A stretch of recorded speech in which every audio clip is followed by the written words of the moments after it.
Olá, sou o professor Rogério Rodrigues e neste vídeo vou continuar a revisão de matemática para o concurso do Banco do Brasil.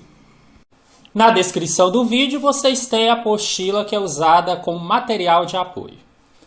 Bom, falando um pouquinho sobre noções de conjuntos. Começamos dizendo como um conjunto pode ser representado.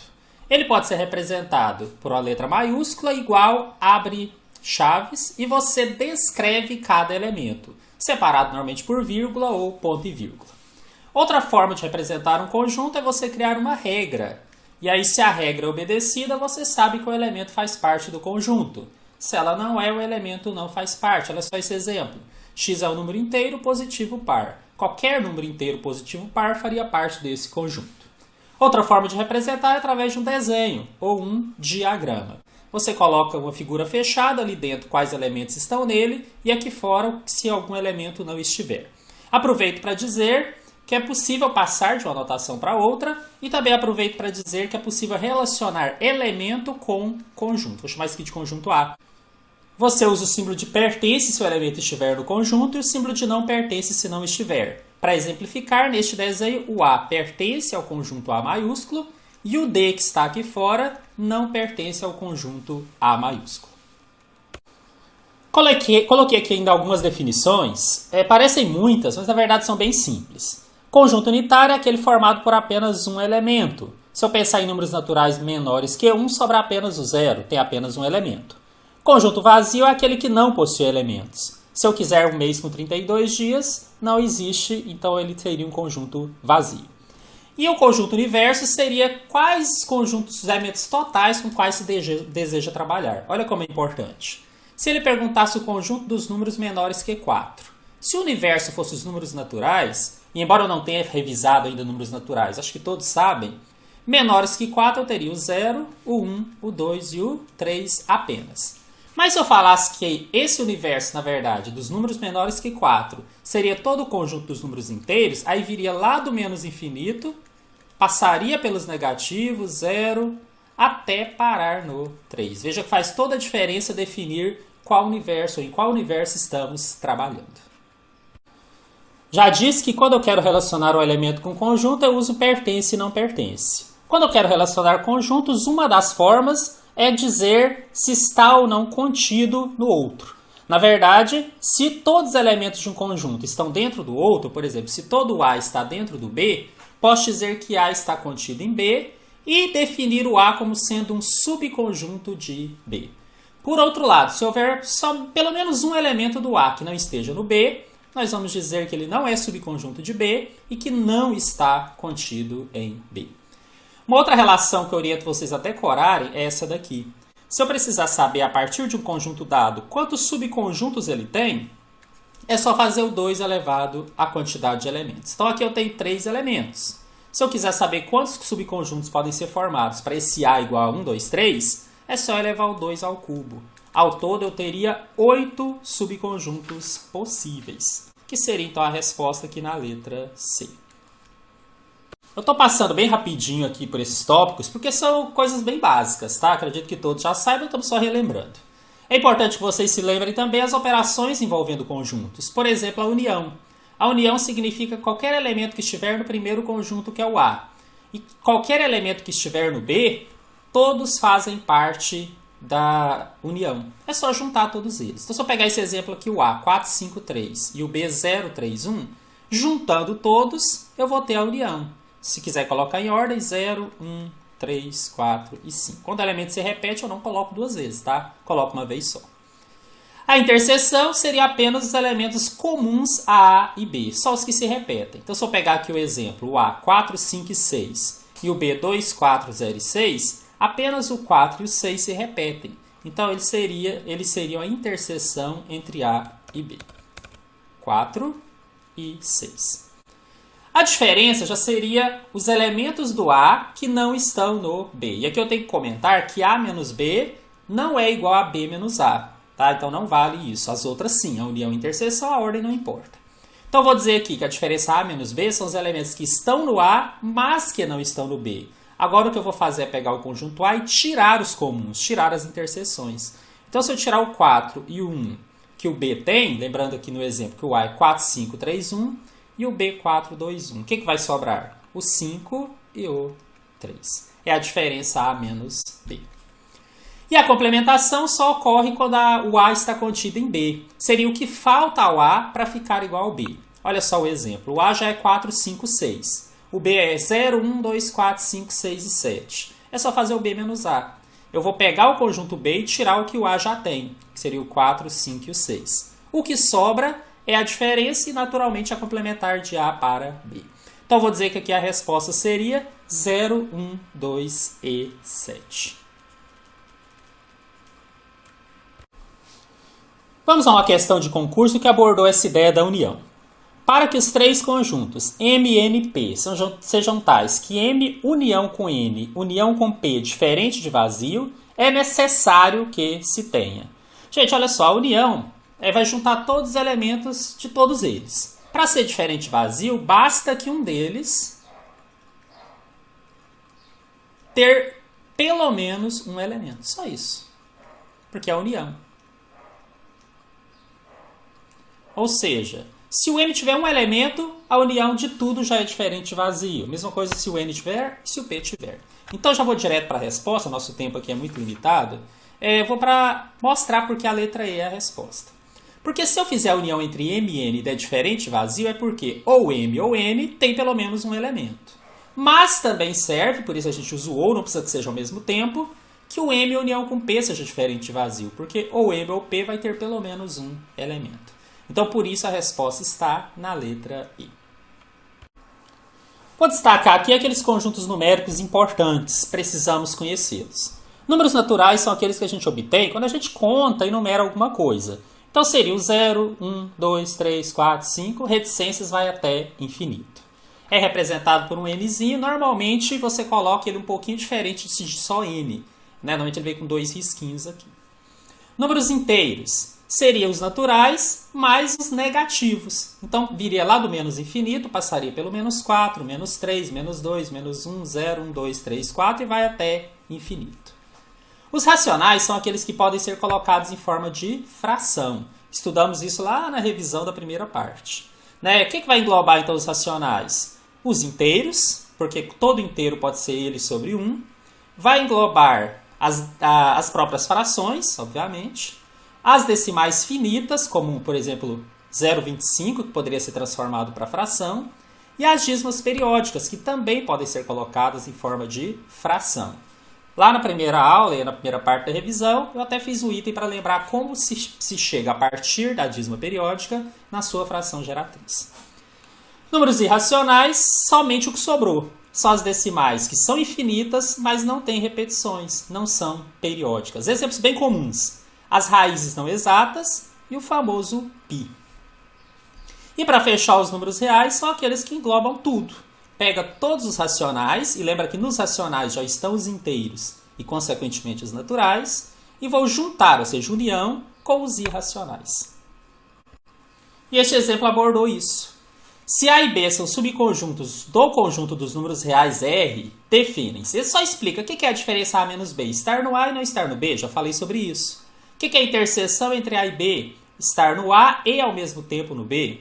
O que é o A mais? Bom, aqui na revisão não deu para comentar, mas eu vou aproveitar aqui agora. Seriam os valores de A considerados não negativos. Por que eu não posso dizer que são positivos? Porque o zero estaria aqui, tá? Maior ou igual a zero. E o A menos seria exatamente o contrário. Seriam os elementos não positivos. Pode ser o zero e pode ser negativo. Só que ele só está explicando, teorias que eu já comentei. Agora, se eu pegar Q como sendo o conjunto dos números racionais e quiser transformar ou descobrir qual é o dos irracionais, é só fazer a diferença. Lembra que reais é igual a racionais, união com irracionais? Então, os irracionais seriam pegar os reais e tirar os racionais. Até aí tudo bem. Só que eu quero só os negativos. Em teoria, então, eu colocaria aqui o menos e tiraria o zero, que a gente costuma fazer com asterisco. Só que os irracionais já não têm o zero. Os irracionais são só aquelas decimais infinitas não periódicas. Então, bastaria colocar um menos aqui na frente. A resposta, então, está na letra E. Para fechar a parte de conjuntos, vamos falar sobre o número de elementos. Muitas vezes os concursos, as bancas gostam de cobrar isso daqui. Vamos fazer isso através de exemplo.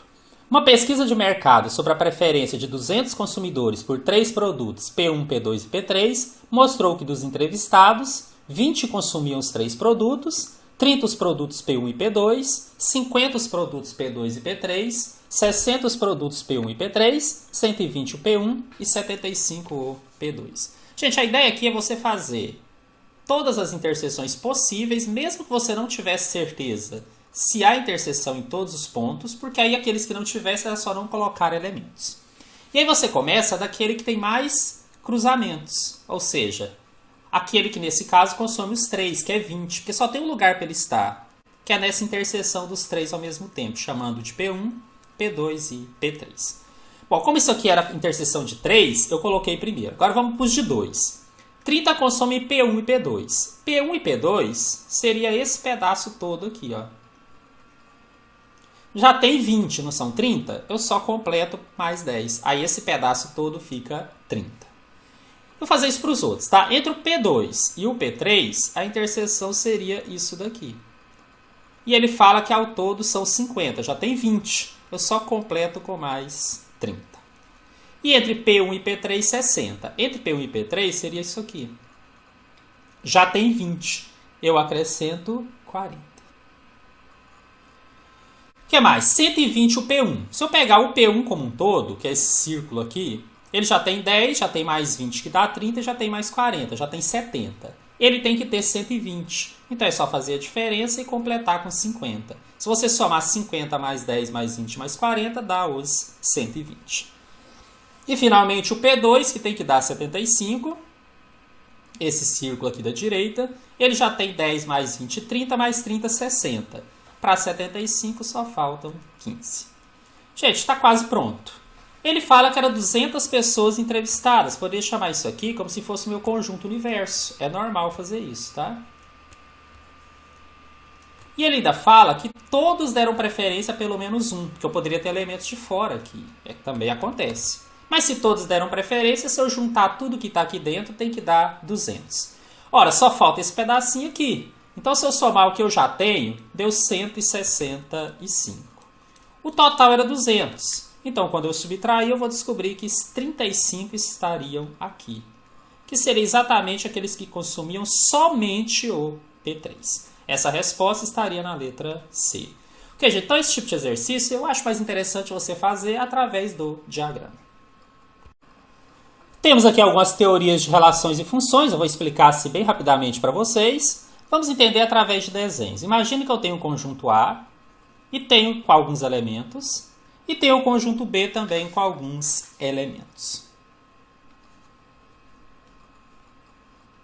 Se eu conseguir estabelecer uma relação entre A e B, essa relação será uma função se ela obedecer a duas condições. Primeira dela, cada elemento do A pode estar associado a apenas um elemento de B. Não pode sair duas setas do A. Eu não posso ter dois valores dentro do A gerando resultado, o mesmo valor de A gerando resultados diferentes. Mas nada impede que dois valores diferentes de A cheguem no mesmo resultado. Uma coincidência, por exemplo. Tá? Então isso aqui seria uma relação que eu posso chamar de função. Daqui eu vou definir domínio como sendo todo o conjunto A. Chamar de imagem apenas os valores de B que foram efetivamente usados. E vou chamar de contradomínio todo o conjunto D. Bom, aqui também vamos definir o que é função par e função ímpar. Lembrem disso, função par é quando f de menos x é igual a f de x. O que significa na prática? Significa que se eu jogar o mesmo valor de x, positivo ou negativo, o resultado final será o mesmo. Olha só essa função x quadrado. Se eu fizer o f de menos 2, vai ficar menos 2 ao quadrado, menos 2 entre parênteses, o 2 ao quadrado é 4 e o número negativo elevado a expoente par se torna positivo.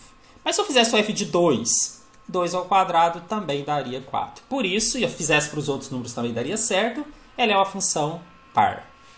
E a função ímpar? É aquela função onde se você joga um valor negativo e um positivo, o resultado em módulo é o mesmo, mas com sinais trocados. O f de menos x é igual a menos f de x. Olha esse exemplo. F de x é igual a x ao cubo. Se eu jogasse o menos 2, Ficaria menos 2 ao cubo. E aí 2 ao cubo é 8 e o número negativo elevado a expoente ímpar permanece negativo. E se eu jogar o f de 2, fica 2 ao cubo, que é 8. Perceba que deu o mesmo número, mas com sinais contrários. Esse é um caso, então, de uma função ímpar.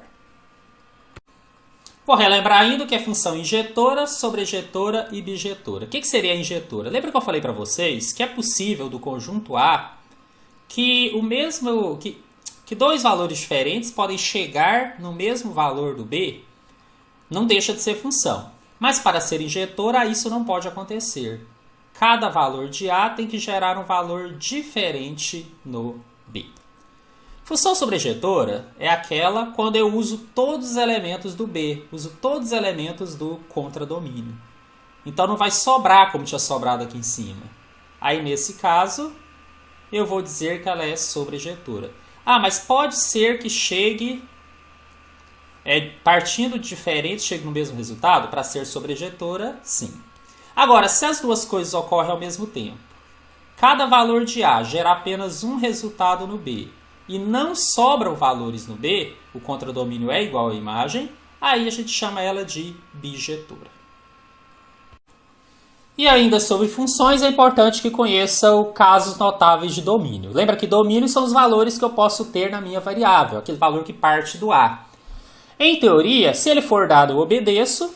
Se não houver nenhum caso especial, vou considerar que são todos os números reais, mas vou destacar 3 casos. Primeiro, quando eu tenho variável no denominador, porque denominador tem que ser diferente de zero para trabalhar no conjunto dos números reais. Então, tudo que está no denominador eu tenho que fazer diferente de zero. Aí eu vou colocar nesse caso que 2x menos 4 é diferente de zero, para esse exemplo, e aí eu vou isolar o x, vai chegar que x vai ser diferente de 2. Outro caso notável, quando está dentro de uma raiz de índice par, raiz quadrada, raiz quarta, raiz sexta. Esse valor que está aqui dentro tem que ser maior ou igual a zero. Aí se eu resolver isso aqui e isolar o x, nesse exemplo o x será maior ou igual a menos 3. E finalmente, se eu tiver um valor dentro de um logaritmo, esse valor tem que ser maior que zero. Se eu isolo x, eu chego que x vai ser então maior que menos 1 para o exemplo dado. Então lembra dessas 3 condições. Denominador diferente de zero, radicando de raiz de índice par maior ou igual a zero, e valor que está dentro do logaritmo maior que zero. Bom, falamos de muita teoria. Vamos fazer uma questão de concurso aqui para nos divertir um pouquinho. Essa caiu no concurso do Banco do Brasil 2018. Sabe-se que g é uma função par, está definida em todo o domínio da função f. E a função f pode ser expressa por f de x igual a x² mais k vezes x vezes g de x. E ele me fala que o f de 1 é 7. O que significa falar que o f de 1 é 7? Que se eu jogar o x é igual a 1, o resultado, nesse caso seria o f, seria 7. Então, olha só, o f de x é x² mais k vezes x vezes g de x. O f de x, se o x for 1, vai dar 7.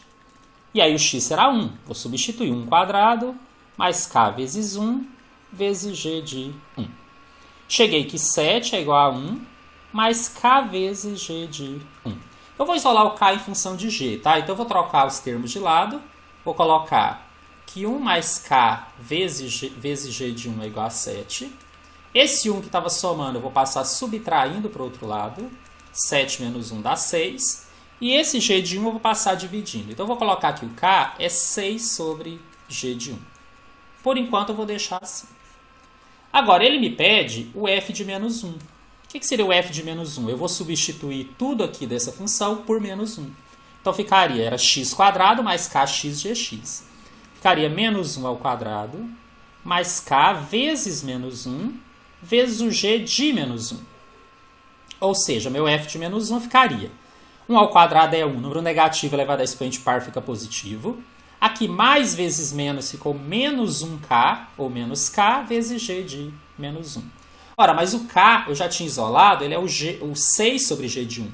Se eu voltar aqui então e fazer essa substituição, no lugar do k eu coloco 6 sobre g de 1, vezes g de menos 1. Agora vamos conversar. Lá no início ele falou que a função é par. O que é uma função par? O f de menos x é igual a f de x. Então g de menos 1 é igual a g de 1.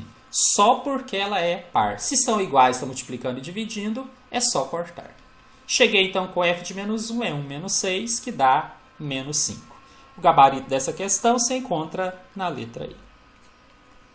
Também está no edital do concurso falar sobre funções polinomiais. Seriam aqueles valores onde você tem o x na base elevado a expoentes naturais. E aí ele pode ter uma ordem qualquer, digamos assim. Por exemplo, pode ser 3x ao cubo menos 4x quadrado mais 5x menos 12. É polinomial, né? Eu tenho x na base elevado a expoentes naturais. E o maior expoente dele vai me dizer que polinômio é. Nesse exemplo A seria um polinômio do terceiro grau.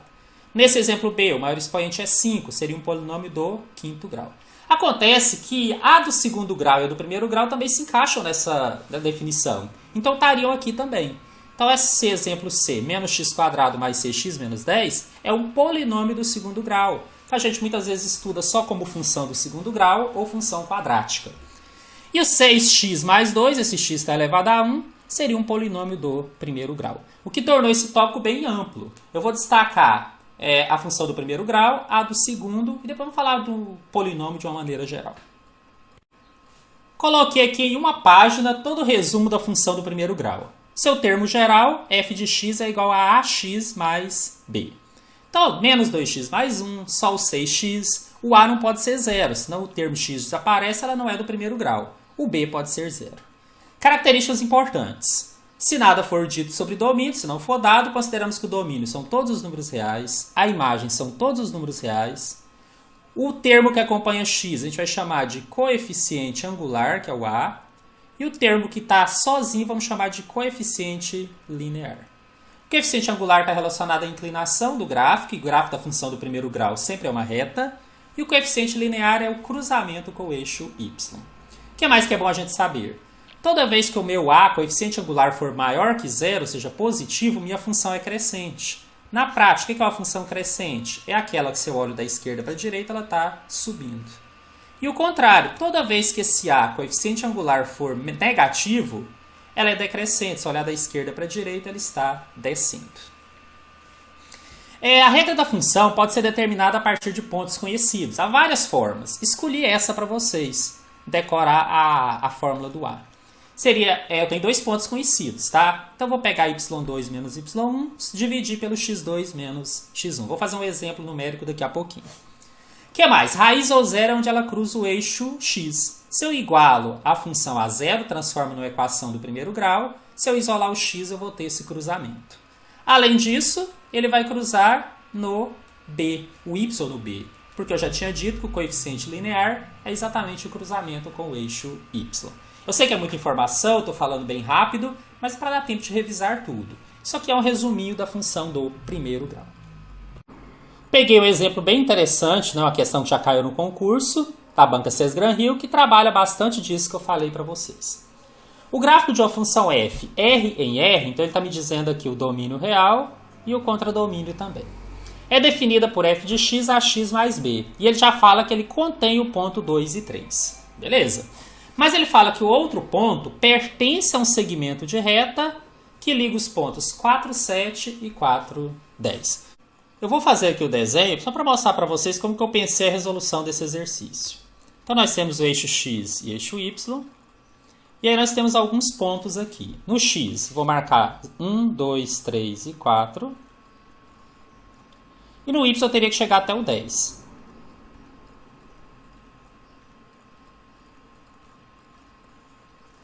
Tá? E ele fala que o ponto 2, 3 já é um ponto que vai fazer parte.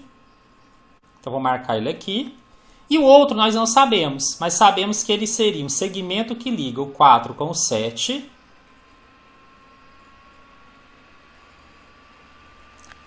Com o outro ponto que liga o 4 com o 10. Um segmento de reta. O problema é que agora nós teríamos infinitas possibilidades. Eu poderia, por exemplo, ligar esse primeiro ponto, que é o 4, 7, com o ponto que eu sei que faz parte do gráfico, dar isso daqui. Poderia ligar qualquer outro que tivesse naquele segmento, que também poderia, a princípio, ser a resposta. Muitas possibilidades. Mas olha só o segredo do exercício. De todas essas possibilidades, A que me faz o b ser maior é essa daqui, porque todas as outras estariam abaixo dela. E essa daqui eu obtive quando eu liguei o 2, 3 com o 4, 7. Ou seja, eu teria infinitas possibilidades nessa região. Mas o maior valor possível para o b, lembra que o b é onde ela cruza o eixo y, é quando eu uso 2, 3 com 4, 7. Então esse é o segredo da questão. Agora, vou só usar aquela teoria que me permite encontrar a equação da reta. O A é y2 menos y1 sobre x2 menos x1. E aí eu vou chamar esse primeiro ponto aqui, o 2, 3, de 1. Então eu teria um x1 e o y1. E o outro ponto que eu acabei de descobrir que vai ser o 4 com 7, seria meu x2 e y2. Pegando os valores correspondentes, o A seria y2 que é 7 menos y1 que é 3. E o x2 que é 4 menos o x1 que é 2. Então ficou 4 sobre 2 que é igual a 2. O que eu sei por enquanto, então? Que o y é igual a 2x mais b.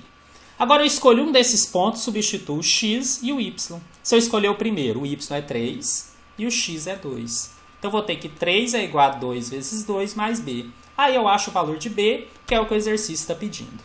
Tenho então que 3 é igual a 4 mais b, ou seja, 4 mais b é igual a 3. Esse 4 eu passo subtraindo e encontro assim um b igual a menos 1. Esse é o maior valor possível para b. Gabarito, letra B. Assim como eu fiz com a função do primeiro grau, tentei resumir toda a função de segundo grau em uma página. Primeiro, a função de segundo grau tem como fórmula básica um ax² mais bx mais c. O a não pode ser zero, senão ela não seria de segundo grau. Os outros termos podem. Olha esse exemplo, x² menos 2x mais 1. Grande parte das vezes precisamos saber as raízes, onde esse gráfico da função, que é sempre uma parábola, vai interceptar o eixo x. E eu posso fazer isso pela famosa fórmula de Bhaskara. É uma possibilidade, é a que eu ensino. Decorem isso daqui, acredito que todos até já saibam. Delta é b² menos 4 vezes a vezes c, e x é menos b, mais ou menos raiz quadrada de delta sobre 2a. Lembra que se o delta der positivo, vou ter duas raízes diferentes, dois cruzamentos no eixo x. Se o delta for zero, vou ter duas raízes iguais, então ele intercepta num ponto só. E quando o delta é negativo, eu não tenho raízes reais. Não quer dizer que eu não tenha gráfico ou não tenha função. Apenas ela não intercepta o eixo x. Bom, o gráfico vai ser sempre uma parábola e as características dela seria interceptos com x nas raízes, normalmente eu uso a fórmula de Bhaskara. Intercepto com y, é só pegar o valor de c. Então, lembra que aquele termo independente, que o termo está sozinho, é o intercepto com o eixo y direto. O vértice da parábola pode ser feito através de uma fórmula. O x do vértice menos b sobre 2a e o y do vértice menos delta sobre 4a. E a concavidade depende exatamente do termo a. Sempre que ela é negativa, ela é para baixo, então seria esse formato. E sempre que ela é positiva, qual é positivo, o gráfico é uma parábola voltada para cima. Vamos ver uma questão de concurso onde isso foi cobrado. Seja um f de x igual a menos 2x² mais 4x mais 16, que é essa parábola maior aqui da esquerda, e g de x é igual a ax² mais bx mais c. Ele não me deu valores dos coeficientes. São funções quadráticas de domínio real e os gráficos estão representados acima. Ele fala que a função f de x, que é essa maior, essa mais alta, intercepta o eixo das abscissas, que é o eixo x, nos pontos xp e 0 e xm e 0. São esses pontos aqui que o desenho já mostra que são os interceptos. Bom, e o g de x intercepta no 1, 0 e no outro q, que eu não sei qual é. Ele quer saber quando que o g de x vai assumir... ele fala que o g de x assume valor máximo exatamente aqui, nesse ponto de cruzamento da f com m. Então ele quer saber esse xq, quer saber o valor aqui dessa função. Gente, qual que é o segredo da questão? Já vou contar para vocês. Eu vou descobrir os interceptos da função f de x, porque essa eu tenho a regra, e vou descobrir o m. Depois é simples, a mesma distância que eu tenho do 1 para o m, eu tenho do m para o q, porque as parábolas são simétricas. Aí fica fácil. Então, vou começar aqui achando as raízes da função f de x igual a menos 2x² mais 4x mais 16. E aqui eu vou falar mais uma dica para vocês. O objetivo é esse também. Quando eu trabalho funções, eu não posso mexer aqui na expressão dela. Por exemplo, dividir por 2, que seria simplificar a regra. Quando eu estou falando de função, que eu preciso preocupar com o valor máximo, essas coisas, Eu não posso mudar a função. Agora, quando eu igualo ela a zero, transformo numa equação e meu único objetivo é encontrar os interceptos, as raízes, aí eu posso. O que eu vou sugerir para vocês aqui? Dividir ela toda por menos 2.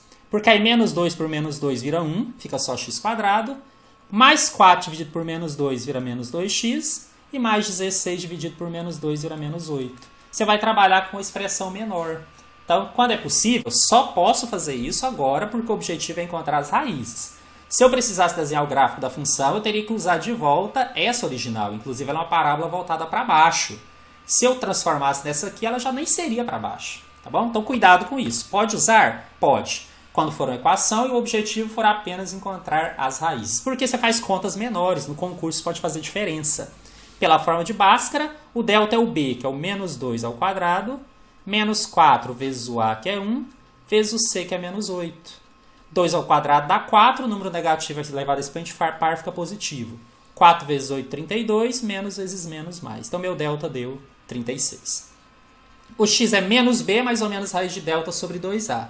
Então, vai ser menos o b, que é menos 2, mais ou menos a raiz de 36, sobre 2 vezes o a, que é 1. Isso porque eu tinha feito aquela divisão no início, tá? Não é obrigatória, mas ficou mais fácil. Então, eu vou ter que o x é, na verdade, 2, mais ou menos 6 sobre 2. Aqui eu vou separar em x' e x duas linhas, x1 e x2. Em um deles eu vou pôr 2 mais 6, que é 8, sobre 2, que dá 4. E no outro eu vou colocar mais 2 menos 6, subtrai e conserva o sinal do maior, fica menos 4, sobre 2, que dá menos 2. Olha só, gente, já descobri que o p é menos 2 e o m é 4. Agora ficou fácil. Se esse ponto aqui, na g de x, estou de volta no desenho, é 1, e aqui o meio dela é 4, então a distância aqui é 3. Se eu somar mais 3 aqui para a direita, eu chego no valor do q, que nesse caso seria 7, tá? Então, olha só, ela intercepta no 1 e no 7, e no meio é o seu vértice da parábola, que é o ponto M, que vai ocorrer no 4. A resposta da questão, então, xq é 7, e está na letra B. Quando a gente estuda funções do primeiro grau e do segundo grau, é normal a gente estudar também as chamadas inequações, que servem, entre outras coisas, para o estudo do sinal da função. Eu trouxe aqui só um exemplo rapidinho para relembrar, né, que seria um exercício que envolve inequação, que caiu no concurso do Banco da Amazônia 2018. Olha só o que diz. No conjunto dos números reais, considere duas inequações. Inequação 1. Menos 5x menos 7 maior que x² menos x mais 1. Inequação 2, x mais 6 maior que menos x mais 10. O número real x, que é a solução da inequação 2, também será a solução da inequação 1, se somente se for solução de uma outra. Gente, não é um exercício simples, tá? Mas eu resolvi trazer pelo menos para lembrar a vocês que isso também existe. Né? Acredito que vocês já tenham dado uma olhada, e aí poderia só reforçar mesmo a teoria sobre isso. Só que eu vou fazer de forma resumida para não estender muito, tá? Eu quero mais explicar a lógica. Então, se eu pegar a primeira inequação, 5x menos 7 maior que x² menos x mais 1, passar todos os termos para o lado esquerdo, né, e juntar o que é possível, eu vou chegar que é menos x² mais 6x menos 8 maior que 0. Aí eu vou jogar na fórmula de Bhaskara, vou encontrar um x' 4 e o x2' 2, aqui a ordem não importa, tá? Mas ele tem esses dois cruzamentos. Então, a primeira delas seria isso daqui. Como é que eu faria isso em termos de inequação 1? Eu marcaria o 2 e o 4. Bom, gente, aqui ó, o termo que acompanha x² é negativo, então é uma parábola voltada para baixo. Ela teria esse formato aqui, ó, cruzando no 2 e no 4. Qual que é a lógica? Sempre que eu desenhar em relação ao que é o x, o lado do y que estiver abaixo dele é o lado negativo da função. Então, aqui vai ocorrer antes do 2. Entre os dois, nesse caso, onde ela está acima, é o lado positivo. Vai ser entre o 2 e o 4. E aqui, depois do 4, ela volta a ser negativa. Mas o que o exercício quer? Maior que 0. Então, ele quer esse pedacinho aqui, ó, entre o 2 e o 4. Ele tem que estar preso aqui. Agora, vamos falar da inequação 2. Fazer aqui do lado. X mais 6... maior que menos x mais 10. Também vou passar tudo para o lado esquerdo. E aí eu vou encontrar que x será maior que 2. É só isolar o x, na verdade. Então, a minha inequação 2, e agora ela é do primeiro grau, ela cruza no 2, tem que pôr aqui no mesmo rumo, tá? Para poder analisar. E ela é uma reta crescente, né? Então seria isso daqui, ó. Então ela seria negativa aqui antes do 2, seria positiva depois do 2 até o infinito. Ora, o que o exercício está dizendo? Que eu quero que um valor seja solução da 2 e também da 1, se eu tiver aqui as mesmas restrições. E eu não tenho. Eu já tenho que ela tem que ser maior que 2, mas eu não tenho uma restrição que me garante que ela seja menor que 4. Então o que eu estou procurando aqui nas alternativas? Uma outra que eu vou juntar com essa e a restrição se torna igual à primeira. Estou procurando uma que me garanta que o x seja menor que 4, que é o que está faltando aqui. Bom, vou direto para a resposta, tá? A resposta vocês vão encontrar na letra B. Porque olha só, 4x menos 16 menor que 0, 4x menor que 16, eu estou só isolando o x, o 4 passa dividindo, e aí eu vou ter exatamente que x é menor que 4. Se eu juntar essas duas, o x fica maior que 2 e menor que 4, que é exatamente a solução da primeira. Eu sei que foi um pouco rápido, né, que é revisão, e talvez não tenha ficado tão claro. Mas eu queria mostrar para vocês que isso faz parte da matéria, como eu comentei, e pelo menos relembrar um pouquinho dessa questão de estudo de sinal. Bom, mas podemos ter outras funções polinomiais. Por exemplo, como eu já tinha comentado, terceiro grau, quinto grau. Uma das coisas que a banca poderia pedir é que você substitua valores. Seria só jogar valor para o x, tendo cuidado com algumas regrinhas de potenciação, inclusive vamos revisar daqui a pouco, e aí substituir e chegar nas respostas. Mas teve uma questão que foi um pouco além, pediu divisão de polinômio, pelo menos uma das formas de resolver seria essa. Então eu vou mostrar esse exemplo aqui para vocês, que é no concurso Petrobras 2018. Se n é um número inteiro positivo, quantos valores de n fazem com que a expressão e, n² menos 5n mais 6 sobre n mais 1, seja um número inteiro? Bom, gente, eu poderia fazer por tentativa, mas seria complicado, porque além de ser demorado, você não saberia quando parar. Então o que é que nós fizemos? O que eu imaginei? Dividir os polinômios. Dividir o n² menos 5n mais 6 por n mais 1. E aqui é uma das formas. Bom, como é que seria? Eu preciso eliminar o n², então eu vou multiplicar por n todos os termos. N vezes n dá n² e n vezes 1 dá n. Só que a gente sabe que quando a gente faz isso daqui, o que eu vou fazer na verdade é uma subtração, tá? Então inverte os sinais. Mais n² com menos n² corta, menos 5n. Aqui vai ficar também menos, tá? Porque lembra, quando a gente divide, o que a gente faz é subtrair esse valor aqui. Então ficou menos 5n menos n, deu menos 6n. Aí eu desço 6 e continuo. Eu preciso eliminar o menos 6n. Então eu tenho que colocar aqui menos 6. Menos 6 vezes n dá menos 6n. E menos 6 vezes 1 dá menos 6. Só que isso aqui está subtraindo, inverte sinais. Aí ficou menos 6n com mais 6n corta. Ficou mais 6 com mais 6, que dá 12. O que significa isso, gente? Que o n² menos 5n mais 6 dividido por n mais 1 é o mesmo que n mais 1 vezes n menos 6, mas sobra o resto 12, que seria uma soma aqui. Tá, ficou meio bagunçado aqui, mas só para vocês entenderem a lógica. Tudo isso estaria dividido por n mais 1. Aí eu posso desmembrar em duas partes, tá? Em uma delas eu coloco n mais 1 vezes n menos 6 sobre n mais 1.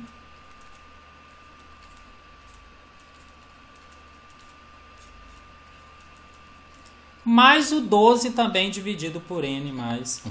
Aí eu corto esse com esse, cheguei nessa expressão. Gente, agora praticamente matamos a questão. Por quê? Porque eu quero saber quais valores de n tornam o resultado inteiro. Essa primeira parte, independente do n que eu jogasse, sempre seria inteira. É porque ela não tem divisão.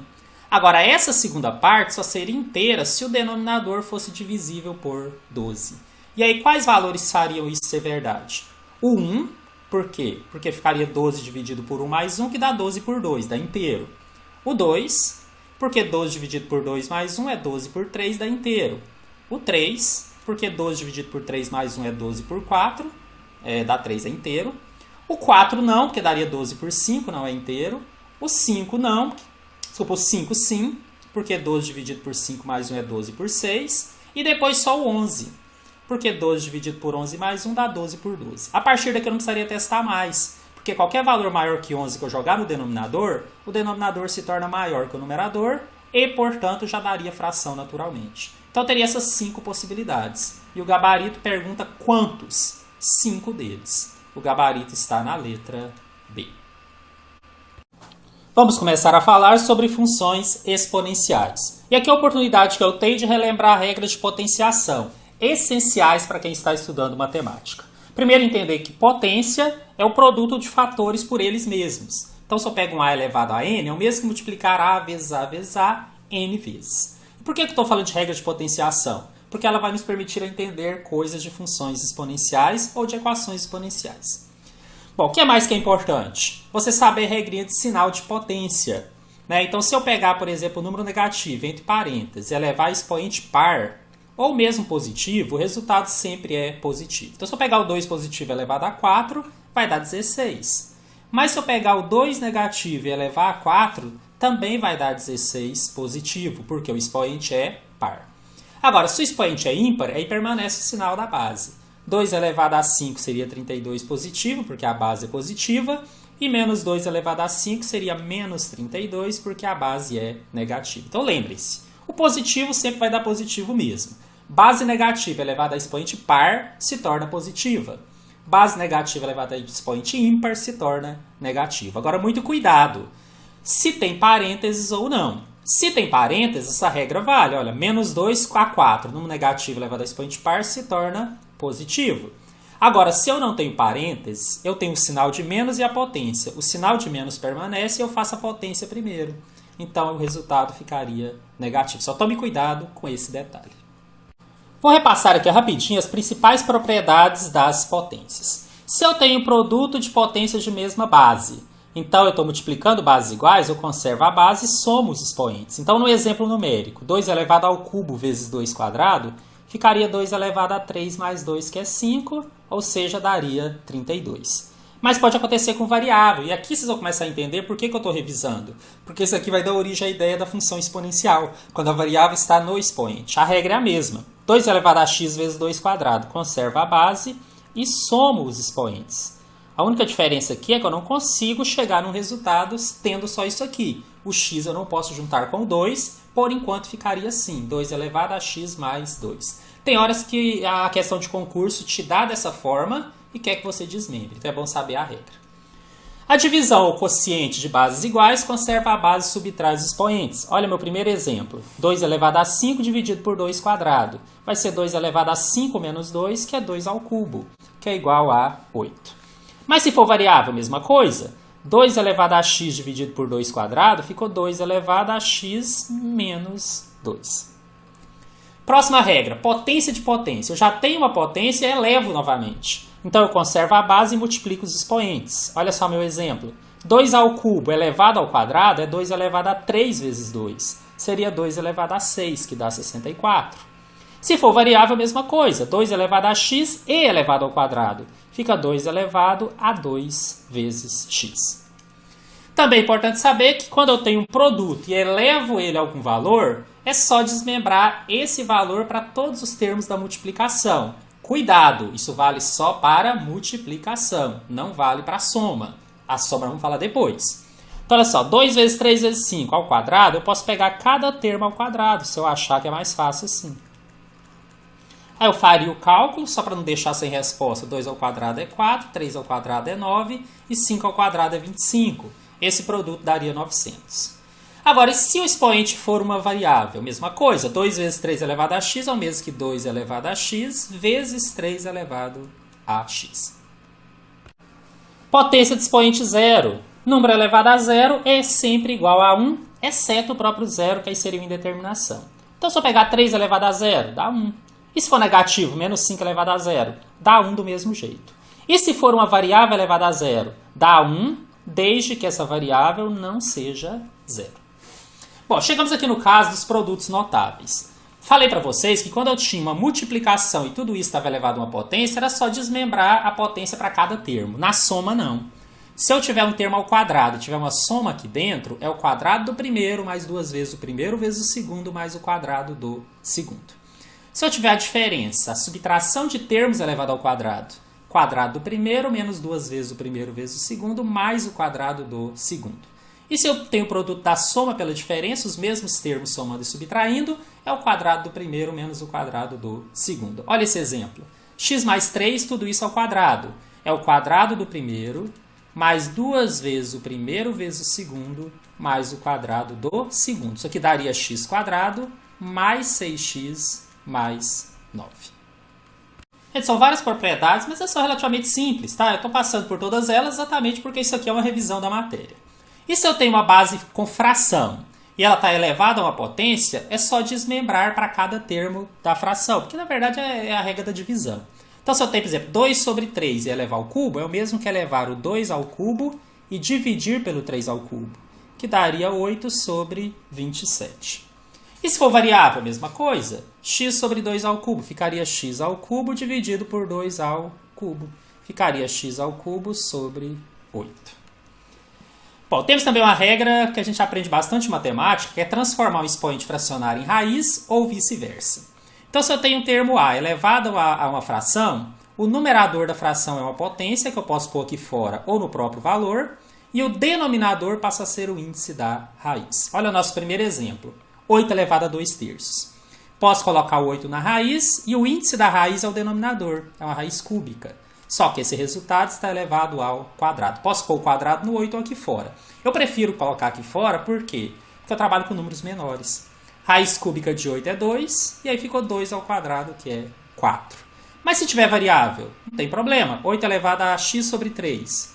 Coloco numa raiz de índice 3, que é o denominador, mas aqui fora então vai estar elevado a x. Só que a raiz cúbica de 8 é 2, então ficaria simplesmente 2 elevado a x. Gente, estamos terminando as regras, tá? Já vamos resolver uma questão de concurso daqui a pouco. Para uma base qualquer, se o expoente for negativo, se eu inverto a base, o expoente se torna positivo. Na verdade, ele inverte o sinal. Olha só o exemplo A. 5 elevado a menos 3 é o mesmo que 1 sobre 5 elevado a 3, que nesse caso, então, seria 1 sobre 125. Mas se eu tiver um 2 elevado a menos x, se eu inverter a base, fica 1 sobre 2 elevado a x. Às vezes, numa questão de concurso, a gente tem nessa forma invertida e leva para o numerador. Depende de cada situação, é importante conhecer a regra. E se já fosse uma fração, era só inverter a própria fração. Por exemplo, 2 sobre 3 elevado a menos 4 é o mesmo que 3 sobre 2 elevado a 4. E aí, por uma outra regra, é só desmembrar o 4, se eu for resolver, ficaria 3 a quarta sobre 2 a quarta, que daria 81 sobre 16. Se for variável, mesma coisa. 2 terços elevado a menos x é o mesmo que 3 meios elevado a x. Que se eu desmembrar, fica 3 elevado a x sobre 2 elevado a x. Sabendo disso, já podemos resolver uma questão que caiu no concurso do Banco do Brasil 2014. O número natural 2 elevado a 103 mais 2 elevado a 102 mais 2 elevado a 101 menos 2 a 100 é divisível por... Claro que nem pensamos em resolver isso daqui. Então eu pensei numa forma de desmembrar para colocar o 2 elevado a 100 como termo comum. Então eu vou enxergar que o 2 elevado a 103 é o mesmo que 2 elevado a 100 mais 3. Que o 2 elevado a 102 é o mesmo que 2 elevado a 100 mais 2. Que o 2 elevado a 101 é o 2 elevado a 100 mais 1. E o 2 elevado a 100 permanece. Meu grande objetivo é tirar o 2 a 100 e colocar em evidência. Ah, mas agora eu posso dar aquela regra de potenciação, que se eu tivesse multiplicação de bases iguais, eu conservaria a base e somaria os expoentes. Só que eu vou usar ela de trás para frente. Eu estou com os expoentes somados. Então é o mesmo que eu colocar 2 elevado a 100 vezes 2 elevado ao cubo. Mesma coisa aqui, 2 elevado a 100 vezes 2 ao quadrado. Aqui, 2 elevado a 100 vezes 2. E aqui é só o 2 elevado a 100. O que eu queria que vocês percebessem, gente? Que o 2 elevado a 100 é um termo comum. Quem enxergava isso desde o começo, pulava isso aqui tudo e já punha ele em evidência. Depois só ia dividindo cada termo por ele. Tá? Funciona também. O fato é que se eu colocar o 2 a 100 em evidência, vai sobrar aqui dentro o 2 ao cubo, mais o 2 quadrado, mais o 2... Agora, cuidado! 2 elevado a 100 dividido por 2 elevado a 100 dá 1. Então, sobra o menos 1. O que eu faria se eu tivesse enxergado? Era mais prático. Você já colocaria o 2 a 100 e ia dividindo. Ó, 2 a 103 por 2 a 100 sobra 2 ao cubo. 2 elevado a 102 por 2 elevado a 100 sobra 2 quadrado. E assim por diante. O fato é, cheguei nisso daqui. Ó. 2 ao cubo é 8, 2 ao quadrado é 4. Então vai dar 2 elevado a 100 vezes 8 mais 4, 12, mais 2, 14, menos 1, 13. Gente, esse 2 elevado a 100 só pode ser divisível por 2. E o 13 é um número primo, só é divisível por ele mesmo. Então o resultado da multiplicação será divisível pelo resultado da multiplicação 2 a 100 por 13 dos seus divisores, ou seja, 2 vezes 13 que dá 26. Por isso o gabarito dessa questão se encontra na letra I. Bom, só para vocês conhecerem um pouquinho, porque no edital está lá funções exponenciais, seria aquela função onde eu tenho um termo, número, elevado à variável x. Seria mais ou menos isso daqui. Só que esse a tem que ser um número maior que zero e ao mesmo tempo diferente de 1. Então olha esses exemplos. F de x é igual a 3 elevado a x. É um exemplo de função exponencial. Essa base 3 é maior que zero e é diferente de 1. Olha esse outro exemplo. F de x é igual a 1/3 elevado a x. Mesma história. Eu tenho uma base que é maior que zero e é diferente de 1. Também é um exemplo de função exponencial. Só que aí nós vamos ter duas possibilidades. Como o a tem que ser maior que zero, então o zero não entra, e tem que ser diferente de 1, ele poderia ser algum valor entre 0 e 1, e poderia ser um valor maior que 1. Só para explicar, se eu tiver nessa região do a maior que 1, o gráfico dela será crescente, será algo parecido com isso aqui. E se eu tiver nessa outra faixa, do 0 menor que a menor que 1, ela será decrescente. E seu formato será mais ou menos isso daqui. Tem outras características do lado, mas aqui por uma questão de tempo, queria que vocês entendessem basicamente isso que eu acabei de mostrar. Bom, para entendermos funções logarítmicas, vamos entender basicamente o que é um logaritmo e suas principais propriedades. Dizer que o logaritmo de A de B na base A é igual a x, seria dizer que essa base A elevada a x deverá ser igual a B. Só para exemplificar, se eu quisesse achar o logaritmo de 8 na base 2, daria 3. Por quê? Porque 2 ao cubo seria igual a 8. Essa seria a base do que significa um logaritmo. Então, eu resumi aqui suas principais propriedades. A primeira é o logaritmo do produto. Se eu quiser fazer o logaritmo de b vezes c numa base A, eu posso separar em 2, só que será a soma entre eles. Então, o logaritmo de b vezes c na base A é o mesmo que logaritmo de b na base A mais logaritmo de c na base A. Muitas vezes a questão de concurso te dá na forma da soma e quer ver se você enxerga e consegue voltar para isso daqui. Do quociente, se eu quiser tirar o logaritmo de b sobre c na base A, é só fazer a separação e o resultado é a subtração entre eles. Então, o log de b sobre c na base A é o mesmo log de b na base A menos o log de c na base A. Outra regra que a gente usa muito, logaritmo da potência. É o que a gente usa, por exemplo, para resolver equações exponenciais. É logaritmo de b elevado a m na base A. A gente derruba esse m, traz ele aqui multiplicando o logaritmo e ele some aqui do expoente. Então, o logaritmo de b elevado a m na base A é o mesmo que m vezes o log de b na base A. E também é bom conhecer a regra de mudança de base. Se eu quero tirar o logaritmo de b na base A e eu não tenho acesso a isso, eu vou tirar o logaritmo de b numa outra base que eu vou escolher, normalmente é uma que o exercício me dá, e vou dividir pelo logaritmo da antiga base nessa mesma que eu escolhi. O importante é que aqui sejam iguais. Ou seja, log de b na base A é o log de b na base C, dividido pelo log de A também na base C, onde esse C você escolhe, desde que seja o mesmo para cima e para baixo. Para o numerador e para o denominador. Vamos resolver então uma questão bem interessante que caiu no concurso Liquigás 2013. A variável y, quando escrita em função de uma variável x, é dada por y igual a 10 elevado a x mais 3 menos 7. A variável x, portanto, quando escrita em função da variável y, é dada por... Olha, gente, ele tem o y em função de x. Agora eu tenho que inverter. Então, vou escrever que o 10 elevado a x mais 3 menos 7 vai ser igual a y. Eu tenho que conseguir isolar o x de alguma maneira. Bom, para começar, esse 7 que está subtraindo, eu vou passar somando para o outro lado. É regra básica de equação. Cheguei que 10 elevado a x mais 3 é igual a y mais 7. Dica importante. Quando você tem variável no expoente e você precisa tirar essa variável, joga logaritmo dos dois lados.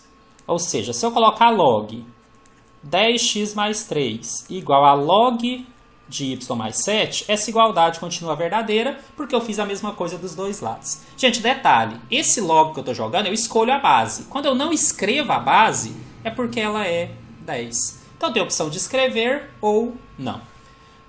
Aqui eu vou ter que escrever por uma simples razão. No gabarito da questão ele escreveu, então eu já estou meio que me adiantando.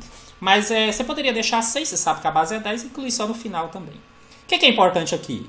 Saber que existe uma regra, que eu expliquei para vocês daqui a pouco, que quando eu tenho logaritmo de uma potência, esse expoente eu posso trazer multiplicando. E é esse o grande segredo. Ele vai deixar de ser exponencial. Então eu vou ter um x mais 3 que desceu e sobrou apenas o log de 10 na base 10. Isso vai ser, e o outro lado eu não mexi, o log na base 10 de y mais 7. Acontece que log de um número na base, que é ele mesmo, sempre dá 1. Por quê? Porque que número que eu tenho que elevar o 10 para dar 10? 1. E 1 na multiplicação desaparece. Então, na verdade, eu já tenho que x mais 3 é log de y mais 7 na base 10. Para fechar esse 3 que estava somando, eu jogo subtraindo para o outro lado. E já tenho o gabarito. Esse gabarito está na letra A. X é igual a log de y mais 7 na base 10 menos 3. Usamos aqui várias regrinhas, que nós já comentamos aí na nossa aula. E o que seria a função logarítmica? Seria aquela função onde dentro da regra dela nós temos um logaritmo. Ou seja, existe uma variável dentro de um logaritmo. E é a mesma história da exponencial. Vou ter dois trechos possíveis aqui. Como meu a tem que ser maior que 0 e diferente de 1, eu vou ter aqui uma região entre o 0 e 1 para ser a base. E vou ter uma outra região do a maior que 1. Se eu estiver na região do a maior que 1, o gráfico da função exponencial será um gráfico crescente e terá um formato mais ou menos assim. Se eu estiver na outra região, 0 menor que a menor que 1, ela será decrescente e terá um gráfico mais ou menos com esse formato. Então eu trouxe aqui como exemplo, uma questão que já caiu num concurso, também da Cesgran-Hill, que trabalha a função exponencial. Ele fala que y é log de 1 sobre 27 na base 81. Gente, isso daqui a gente consegue até resolver, mas eu resolvi fazer até para lembrar um pouquinho o que seria aquela regrinha que nós já estudamos de sentido. O que significa logaritmo? Que significa o quê? Que se y é log disso daqui, que na verdade o log de 1 sobre 27 é igual a y, na base 81. E que a própria definição diz, se eu elevar a base ao resultado, tem que dar esse outro valor. Ou seja, eu descubro que se eu elevar 81 a y, tem que dar 1 sobre 27. Essa é uma das formas de resolver.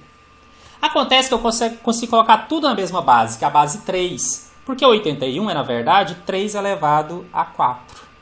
Mas isso está elevado a y. E 1 sobre 27 é 1 sobre 3 ao cubo. Regrinhas de potenciação, relembrei agora há pouco. Potência de potência, conserva a base, multiplica os expoentes, ficou 4y.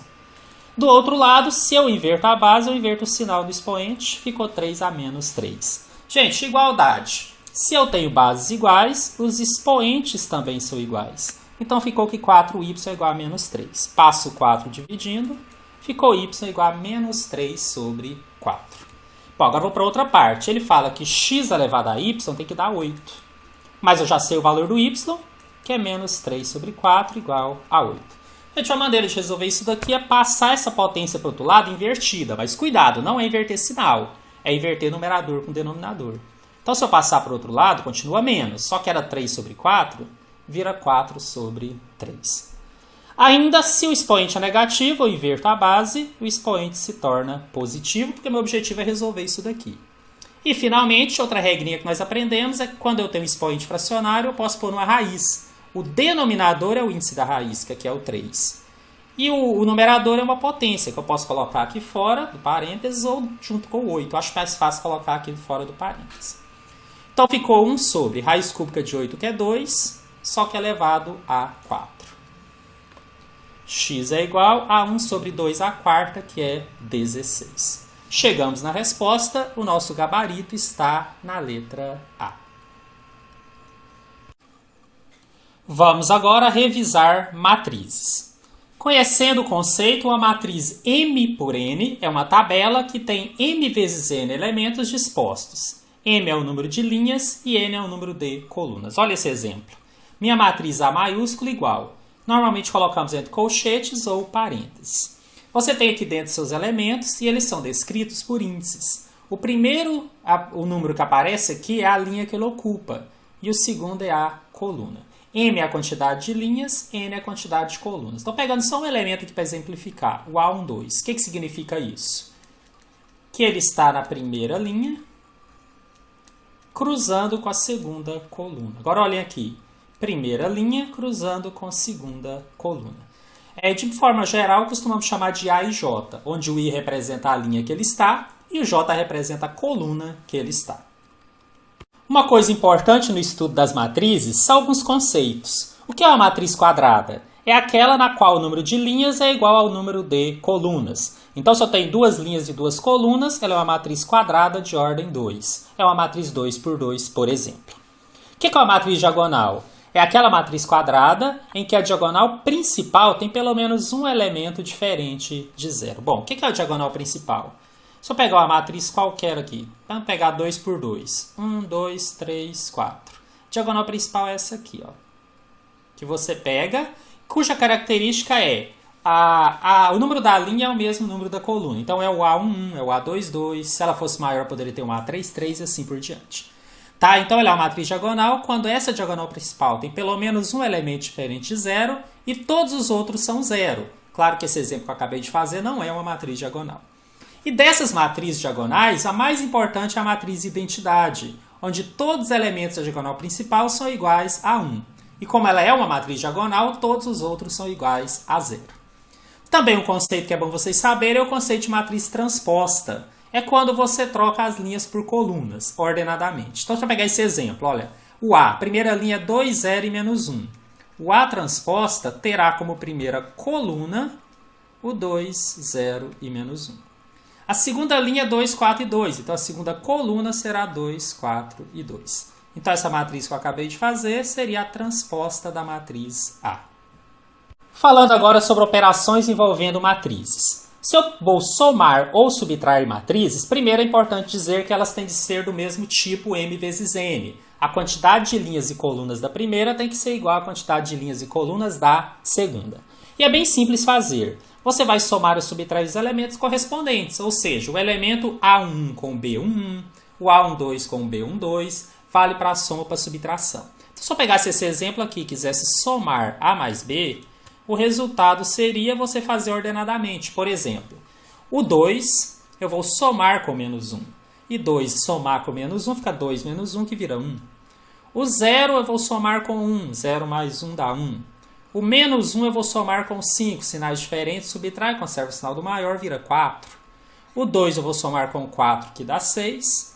O 4 eu vou somar com menos 2, que dá 2. E o menos 2 eu vou somar com menos 1, que dá menos 3. Mesma coisa, se fosse uma subtração, só que ao invés de somar os termos, eu iria subtrair de forma ordenada. Também é muito simples multiplicar um número real por toda uma matriz. Basta você multiplicar todos os termos por ela. Então, se eu pegasse essa matriz do exemplo e quisesse fazer a matriz 3 vezes A, ou seja, multiplicá-la por 3, bastaria multiplicar todos os seus elementos por 3. Então, ficaria 3 vezes 2, que é 6, 3 vezes 0, 0, 3 menos 1, que é menos 3.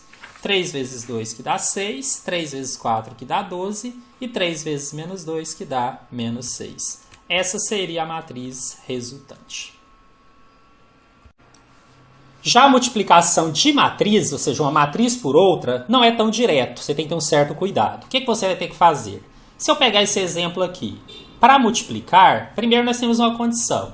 O número de colunas da primeira tem que bater com o número de linhas da segunda. Então aqui nós temos 3 colunas e aqui nós temos 3 linhas, então dá para fazer. Olha só o que eu vou fazer, vou pegar como primeiro elemento da multiplicação toda a primeira linha com toda a primeira coluna e multiplicar em ordem. O 2 vezes 2, o 0 vezes 0 e o menos 1 vezes menos 2. E vou somar. Então já fiz aqui para vocês. Vou fazer isso com todas. Se eu pegar a primeira linha com a segunda coluna, eu vou ter esse elemento aqui, ó, que seria o resultante, primeira linha, segunda coluna. é 2 vezes 1, mais 0 vezes 4, mais menos 1 vezes menos 1. E eu vou fazendo isso. Segunda linha com primeira coluna vai me dar esses termos. Segunda linha com segunda coluna vai me dar esses. Depois é só resolver que eu vou ter o resultado da multiplicação. Também de forma conceitual, porque aqui na revisão realmente não daria tempo de entrar em detalhe, entenda que matriz inversa é uma matriz quadrada e que se você multiplica pelo que chamamos de inverso, o resultado deverá ser igual à matriz identidade. Normalmente, quando o exercício pede para calcular a matriz inversa, você pega a matriz principal, que é dada, coloca a outra em forma de variáveis e vai resolvendo por sistemas. Também faz parte do estudo de matrizes conhecer seu determinante, que é o valor numérico associado a matrizes quadradas. Se ela for de ordem 1, é muito direto. Esse determinante eu posso chamar de det da matriz, no caso do A, det A, ou posso colocar a matriz entre barras, que a gente entende que é determinante. Se ela só tiver um elemento, for 1 por 1, o determinante é o próprio elemento, tá? Então eu posso escrever que det A é igual a 4, ou que essa matriz é entre barras, né, seu determinante também, posso escrever como 4. Agora, de ordem 2, nós podemos fazer por um método bem tranquilo, que todo mundo praticamente conhece. Eu vou multiplicar a diagonal principal, nesse caso 2 vezes menos 1 vai dar menos 2. E vou fazer com a outra diagonal a multiplicação, só que o sinal que eu encontrar aqui eu vou inverter. Eu gosto de já inverter antes, tá? É uma das formas de resolver. Como é que ficaria então? 5 vezes 1 dá 5. Menos vezes mais daria menos. Como é para cima eu inverto, vira mais. Se eu já faço a inversão, o determinante é só você juntar. Ficou menos 2 mais 5, que é igual a 3. Tem pessoas que não invertem e depois invertem aqui na fórmula. Eu sou acostumado a fazer desse jeito, eu acho mais prático. E se a matriz for de ordem 3, ou seja, a matriz 3 por 3, uma das maneiras de resolver é pela regra de Sarri. Eu já vi algumas pessoas falar Sarros também, a pronúncia é o que menos importa aqui. Qual que é esse método? Para fazer o determinante, por exemplo, dessa matriz 2, 1, menos 1, 0, 4 e menos 2, 3, 1 e 2, eu vou repetir as duas primeiras colunas aqui na frente e vou fazendo multiplicações de diagonais. Começando aqui com a diagonal principal. Eu vou multiplicar 2 vezes 4 vezes 2, que vai dar 16. E vou fazer com as que estão ao lado, do mesmo jeito. 1 vezes 2 dá 2 vezes 3, 6, mais vezes menos dá menos. O sinal que eu encontrar, eu deixo, como está para baixo. Menos 1 vezes 0 vezes 1 vai dar 0. Vou fazer a mesma coisa agora, só que para cima. Todo sinal que eu encontrar, eu vou inverter. Esse é o grande segredo. Então, 3 vezes 4 dá 12, vezes 1 dá 12. Mais vezes menos daria menos. Está para cima, eu inverto, vira mais. Aqui, 1 vezes 2 vezes 2 dá 4. Mais vezes menos vira menos. Como é para cima, eu inverto, então vou colocar mais. E 2 vezes 0 vezes 1 dá 0. Agora é só juntar. Ficou 16, menos 6, mais 0, mais 12, mais 4, mais 0. Só para vocês verem como que eu junto. O resultado disso aqui dá 26. Algumas questões podem cobrar que vocês conheçam algumas propriedades. Então, vou apresentá-las aqui rapidamente para vocês. Primeira propriedade. Se os elementos de toda uma fila, que pode ser tanto uma linha quanto uma coluna, todos eles forem iguais a 0, o determinante já é 0, não precisa nem fazer. Se essa matriz tiver duas filas paralelas iguais, ou seja, ou duas linhas ou duas colunas, nem precisam ser em sequência. Se elas forem iguais, com os mesmos elementos, o determinante também será 0. E mesmo se ela for proporcional, então eu tenho uma certa coluna e tenho uma outra com os mesmos valores, só que multiplicados por 2, todos eles, também vai dar 0. Outra regra importante, se eu multiplicar todos os elementos de uma fila, ou seja, só de uma linha ou só de uma coluna, por um certo número, o determinante será multiplicado por esse número. Isso aqui eu vou mostrar como funciona. Se eu pegar o determinante dessa matriz aqui, que eu já até fiz, vai dar 3.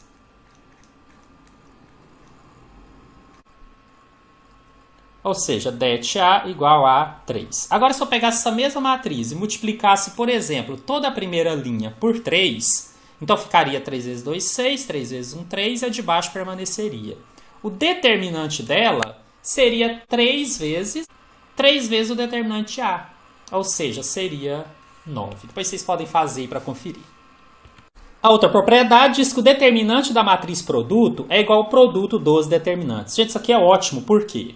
Porque fazer o determinante aqui de A e B não seria difícil. Já até fiz, o do A deu 5, do B deu menos 6. Agora, se eu precisasse do determinante do produto e não houvesse a propriedade, eu ia ter que fazer todo aquele produto. Lembra como é mais complicado? Toda uma linha por toda uma coluna, para depois tirar o determinante. Mas eu não preciso. Por quê? Se eu tenho do A e do B, o determinante da multiplicação é a multiplicação dos determinantes. Ou seja, é só pegar 5 vezes 6, que vai dar menos 30, sem a necessidade de ter feito a multiplicação nesse caso. Temos ainda que o determinante de uma matriz inversa é o inverso do determinante. Então, se eu fizer o determinante dessa matriz A, eu já até fiz, ela deu 8, e eu precisasse fazer o determinante da inversa dela, eu não precisaria encontrar a inversa, que é um pouco mais difícil. Bastaria saber a propriedade. Seria 1 sobre 8, que é o inverso do determinante de A. E a regra F, eu considero também bem importante, se eu multiplicasse toda uma matriz por n. Lembra que eu já fiz o caso em que eu multiplicava apenas uma linha ou uma coluna? Né? Agora aqui não, eu estou multiplicando toda a matriz por um número k, e essa matriz tem um certo índice n, é o mesmo que multiplicar o resultado da determinante da matriz por esse fator k elevado a n. Então olha esse exemplo. O determinante de A aqui é 3. Até fiz em outro momento. Agora, se eu multiplicasse toda essa matriz por 3, eu teria uma matriz 3A, tá? Que seria 3 vezes 2, 6, 3 vezes 1, 3, 3 vezes menos 5, menos 15, e 3 vezes menos 1, menos 3. Se eu fosse fazer o determinante dela, bastaria, se eu não quisesse fazer, claro, bastaria saber a propriedade. O K aqui seria 3, porque eu estou multiplicando por 3, e o N é 2, porque ela é uma matriz quadrada de ordem 2. O que vai ser o determinante de 3A? Vai ser 3 ao quadrado vezes o determinante de A. Ou seja, seria 9 vezes o determinante de A, que é 3, que daria 27. Eu não precisei nem fazer aqui. Porque às vezes ela é um determinante maior, é tipo 3 por 3. O 2 é muito fácil, mas se ela fosse maior? Né? E se eu nem tivesse todos os dados? Então, na verdade, isso aqui me ajuda a resolver questões de forma mais direta. Vamos, inclusive, resolver aqui uma questão de concurso utilizando essa última propriedade. Sejam A uma matriz quadrada de ordem 2 e B uma matriz quadrada de ordem 3, tal que o determinante de A vezes o determinante de B é igual a 1. Quero saber o valor do determinante de 3A multiplicado pelo determinante de 2B. Olha, gente, o que é o determinante de 3A? Como eu estou multiplicando A por 3, então o K é 3. E se o A é uma matriz quadrada de ordem 2, o N é 2. Então, pela nossa regra K elevado a N, ficou 3 ao quadrado vezes o determinante de A. Ou seja, 9 vezes o determinante de A. Ora, eu não sei qual é o determinante de A, então eu deixo desse jeito por enquanto. Ele quer depois o determinante de 2B, né, para poder multiplicá-los no final. O que seria o K aqui? O número pelo qual eu estou multiplicando, que é 2. E o que seria o N? A ordem da matriz. A matriz B é de ordem 3, então o N é 3. Pela fórmula K elevado a N, seria 2 elevado a 3 vezes o determinante de B, que daria 8 vezes o determinante de B. Só que o que ele pediu, na verdade? Ele pediu o determinante de 3A vezes o determinante de 2B. Então, isso aqui vai ser 9 vezes o determinante de A, que eu já fiz isso aqui, multiplicado pelo 8 vezes o determinante de B. Posso multiplicar 9 vezes 8, que dá 72, vezes o que sobrou, det A vezes det B. Acontece que o determinante de A vezes o determinante de B ele já me deu, vale 1. Então, ficou 72 vezes 1, que é igual a 72. O resultado, que é o gabarito dessa questão, está na letra D. Em relação a sistemas lineares, vamos entender que é quando você tem equações do primeiro grau, com uma certa quantidade de equações ou com certa quantidade de incógnitas. Resolver o sistema seria encontrar valores para essas variáveis que faz com que todas as equações se tornem verdadeiras. Bom, vamos começar falando do sistema que tem duas equações e duas incógnitas. Normalmente a gente trabalha substituindo ou fazendo o método da adição ou o método da comparação. Estou sugerindo aqui. Se tiver mais equações e mais incógnitas, mas se você conseguir relacionar duas a duas, dá para usar isso aqui também, como a gente vai ver no exemplo a seguir. Esse caiu no concurso do Banco do Brasil de 2015. Cada vez que o caixa de um banco precisa de moedas para troco, pede ao gerente um saco de moedas. Em cada saco, o número de moedas de 10 centavos é o triplo do número de moedas de 25 centavos. O número de moedas de 50 centavos é a metade do número de moedas de 10 centavos. Para cada R$ 75 em moedas de 50 centavos no saco de moedas, quantos reais haverá em moedas de 25? É um enunciado com bastante informação, nós vamos dar nome para cada coisa. Vamos criar letras, na verdade, fazer uma espécie de modelagem. Bom, nós vamos selecionar aqui, então, moedas de 10, que é o número de moedas de 10 que eu vou chamar de X. Moedas de 25, o número delas, eu vou chamar de Y. E o número de moedas de 50 centavos eu vou chamar de Z. E a partir daí eu vou verificar as relações que ele me deu. Ele fala que em cada saco, o número de moedas de 10 centavos, que é X, é o triplo do número de moedas de 25. Então eu posso dizer aqui que o meu X é 3 vezes o de 25, que é Y. Além disso, o número de moedas de 50, que é Z, é metade da de 10. A de 10 não é X, então é X dividido por 2. Depois ele quer relacionar a quantidade de moeda de 50, que é Z, pelas de 25, que é Y. Então ele quer achar uma maneira de relacionar o Z com o Y. Vou usar o método da substituição. Se eu sei que o X é 3Y, eu posso substituir na de baixo. Então eu vou dizer que o Z, na verdade, é 3Y sobre 2. Bom, a partir daqui eu vou conseguir desenvolver a minha questão.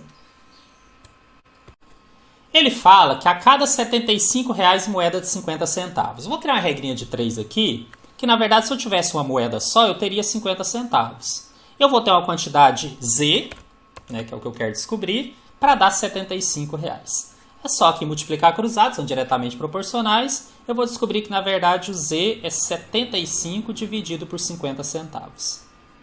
Tá, isso aqui vai dar 150 moedas. Ótimo, então já sei que nesse saco aqui eu teria, em teoria, 150 moedas de 50 centavos. Agora eu tenho a relação entre o Z e o Y. Eu vou substituir o Z por 150. Se Z é igual a 3Y sobre 2, eu sei que 3Y sobre 2 é igual a Z. Ou seja, 3Y sobre 2 é igual a 150. Vou passar esse 2 multiplicando. E vou passar o 3 dividindo. Então, deu 300 sobre 3. Eu sei que eu vou ter 100 moedas de 25. Quase pronto. Ele não quer saber quantas moedas de 25, ele quer saber quantos reais. Agora ficou fácil. Se eu multiplicar 25 centavos pela quantidade de moedas que eu tenho, eu vou descobrir que isso aqui vai dar R$ 25 em moedas de 25 centavos. Então, o gabarito da questão está na letra B. Para resolver sistemas com 3 equações e 3 incógnitas, eu vou sugerir a regra de Cramer. Eu vou mostrar no exemplo prático daqui a pouco, mas eu vou só apresentar aqui as fórmulas. O x é o dx sobre d, o y é o dy sobre d e o z é dz sobre d. O que é isso? Quando eu tenho 3 equações e 3 incógnitas, eu consigo transformar em matriz. Se eu não considero os termos independentes, eu tenho essa matriz D, que a gente chama de matriz incompleta. Se depois eu vou trocando a coluna do x, os coeficientes do x, pelos termos independentes, eu tenho o dx. Se eu troco do y, eu tenho o dy. Se eu troco do z, eu tenho o dz. Reforço que eu vou mostrar isso na prática, na sequência, com um exemplo que vai ficar melhor. Mas antes disso, precisamos entender. Se eu calcular esse d, que eu chamei de matriz incompleta, quando eu não considero os termos independentes, só os coeficientes de x, y e z, e ele der qualquer valor que não seja zero, vou dizer que esse sistema é possível e determinado. É possível encontrar uma resposta. Mas tem vezes que o d dá zero. Aí eu tenho duas possibilidades. Se o meu d der zero e o determinante de qualquer outra não for zero, o sistema é considerado impossível. Ele não tem resposta. Agora, se o d for zero e todos os outros forem zero, se tiver solução, que nem todas têm, aí ela é indeterminada, como se ele tivesse infinitas respostas. Só lembra aí da teoria que vai me ajudar a resolver o exercício da sequência. Esse caiu no concurso Liquigás 2012. Para que o sistema linear x menos 2y mais 3z igual a 4, menos 2x mais 7y é igual a menos 1, e x mais y mais 9z igual a k seja impossível, o valor de k deve ser diferente de. Gente, para ser impossível, primeiro aquela matriz D, que é a matriz incompleta, tem que dar zero. Vamos conferir até para poder mostrar como calcula. Vou pegar só os coeficientes do x. Na primeira ele é 1. Na segunda ele é menos 2 e na terceira ele é 1, porque seria então 1x. Coeficientes do y. No primeiro é menos 2, no segundo é 7 e no terceiro é 1, porque é um y. Coeficientes do z. No primeiro é 3, no segundo eu não tenho, porque eu não tenho termo z, então eu ponho 0. E no terceiro é 9. O que eu estou fazendo, gente? Por enquanto, desconsiderando a existência desses termos independentes que estão depois da igualdade. Isso aqui, como eu falei, foi o que eu chamei de D. Além disso, pela teoria, esse D tem que ser 0, porque se ele fosse diferente de 0, o sistema nunca seria impossível. Então eu vou resolver aqui pela regra de Sarri, vou repetir aqui as primeiras colunas e vou fazer aquelas multiplicações.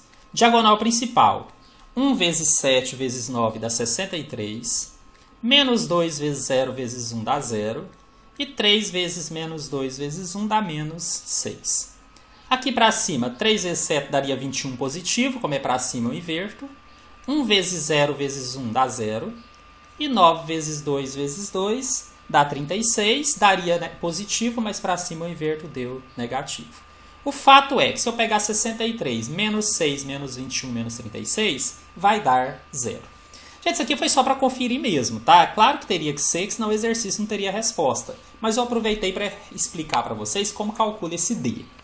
Agora, se eu escolher um deles, vamos supor o x, e quisesse fazer o dx, aí eu substituiria essa primeira coluna, coeficiente de x, por esses termos que estão aqui depois da igualdade. Tá? É assim que a gente faz. Para achar o dx eu troco o x, os coeficientes do x. Para achar o dy eu trocaria do y. Para achar o dz eu trocaria do z. Só que eu não vou precisar fazer todos. Por quê? Só o dx me resolve. Então, se eu trocasse aqui, a primeira coluna viraria 4 menos 1 e k. E as outras eu repetiria. Menos 2, 7 e 1, 3, 0 e 9. O determinante disso daqui eu vou fazer regra de Sarri. Vou repetir as duas primeiras colunas e vou desenvolver as multiplicações diagonais.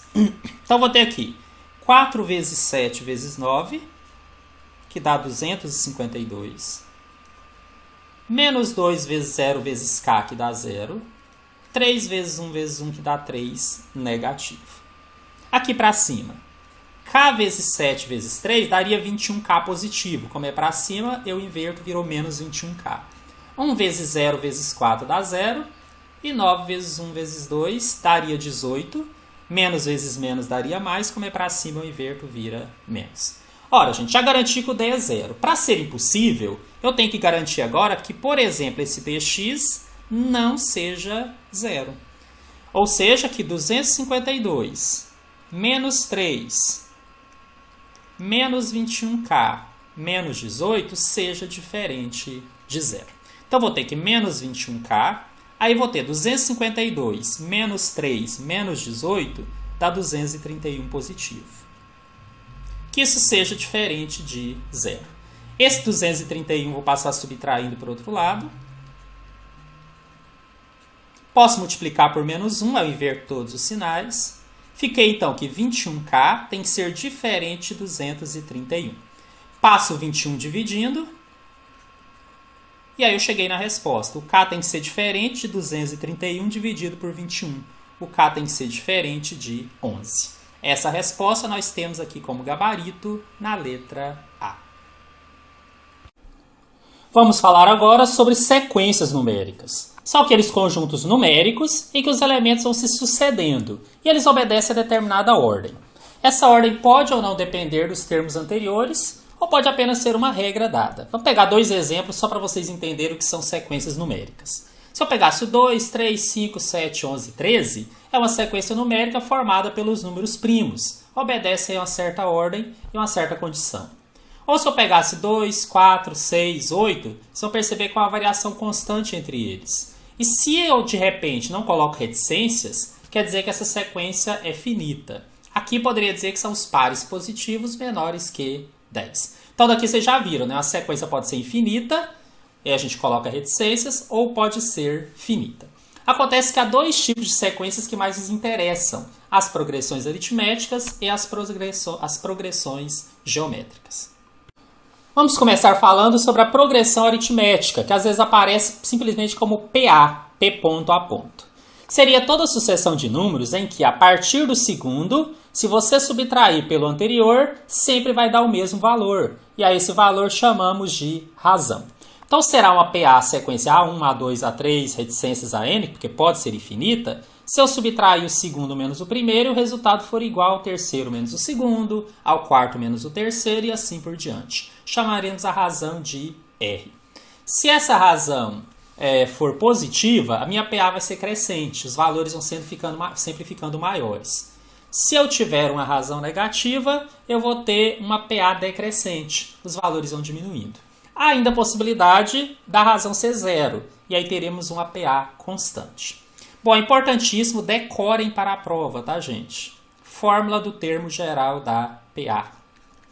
Um termo qualquer, AN, é a soma do A1 com o N menos 1 vezes R. O que é o N? A posição que ele ocupa. Então, o primeiro valor, o N é 1, no segundo, o N é 2, e assim por diante. Vamos ver aqui na sequência como isso funciona.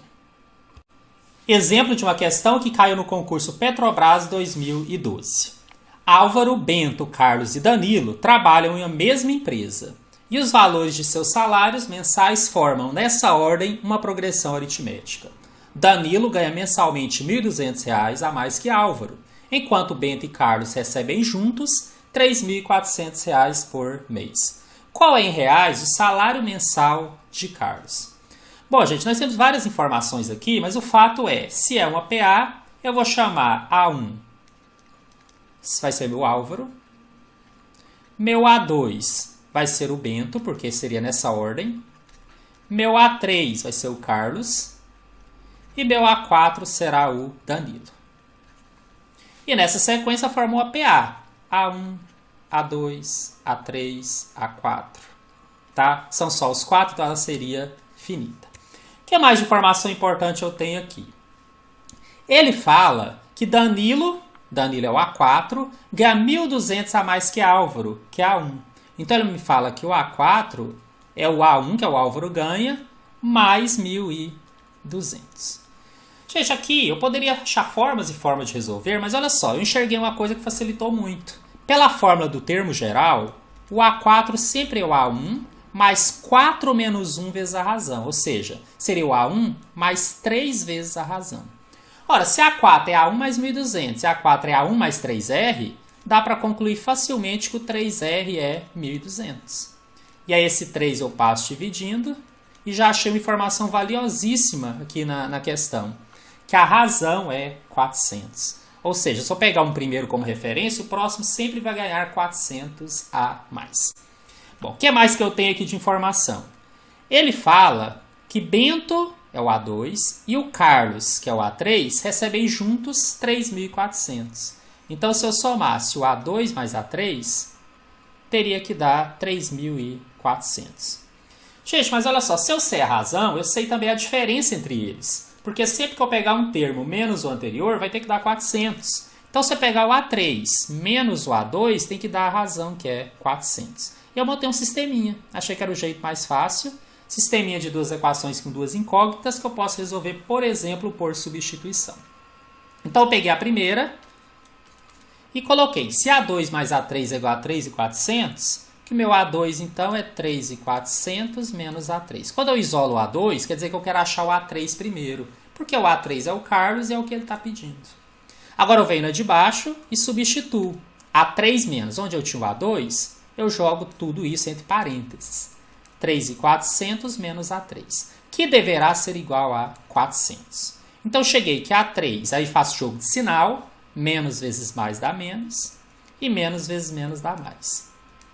Menos 3.400 mais A3 é igual a 400. 1 A3 mais 1 A3 dá 2 vezes A3. E aquele 3.400 eu passo somando para o outro lado. Cheguei que 2 vezes o A3 será 400 mais 3.400, que dá 3.800.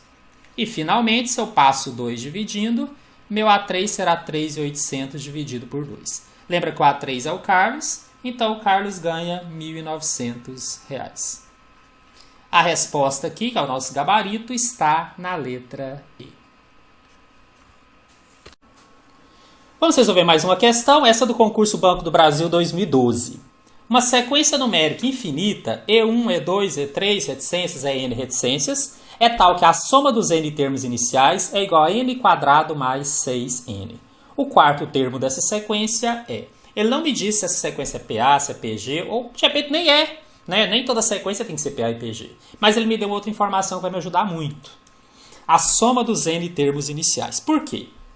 Se eu substituo n por 1, eu tenho a soma de um termo inicial, que vai dar 1 ao quadrado mais 6 vezes 1, que dá 1 mais 6, que é igual a 7. Acontece que a minha sequência E1, E2, E3, eu vou chamar na verdade de A1, A2, eu prefiro, é a mesma coisa, tá? Só porque a gente acostumou nas fórmulas a colocar o A. Se eu faço nessa fórmula a soma de um termo só, e um termo só tem que ser o primeiro, automaticamente se deu 7 é porque meu A1 é 7. E eu posso fazer isso quantos termos eu quiser, olha só. Se eu fizer o S2 agora, como ele me deu a fórmula, eu consigo substituir o n por 2. Quer dizer que a soma dos dois primeiros seria 2 ao quadrado mais 6 vezes 2, que vai dar 4 mais 12, que dá 16. Cuidado, isso aqui não é o A2, mas é a soma do A1 mais A2. E como eu já sei qual é o A1, eu consigo achar o A2. Na verdade, 7 mais A2 é 16. O A2 será 16 menos 7. O A2 será igual a 9. Vou fazer mais um, por quê? Na verdade, eu podia fazer todos até chegar no quarto. Mas eu vou ensinar um outro método, vou achar só os 3 primeiros. Porque se ele não pedisse o quarto, pedisse o décimo, seria inviável fazer um por um. Então vamos pensar aqui no S3. Seria 3 ao quadrado mais 6 vezes 3. Seria 9 mais 18, que vai dar 27. Mas o que ele é? O S3 é a soma do A1 mais A2 mais A3, que tem que dar 27. Só que A1 mais A2, que é a soma dos dois primeiros, já é 16. Que se eu passar para o outro lado, o A3 vai ficar 27 menos 16, ele vai dar 11.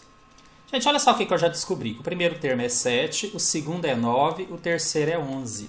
Então eu deduzi que isso aqui é uma PA de razão 2. Eu poderia fazer mais termos para confirmar. Na verdade, se eu continuasse, o próximo já seria o quarto termo. Mas se eu quiser usar a forma do termo geral, eu vou descobrir que a razão aqui é 2 e vou resolver isso daqui. Na verdade, meu A4 seria o A1, que é 7, mais 4 menos 1, que é 3, vezes a razão. Então vai dar 7 mais 6, que dá 13. A resposta está na letra B.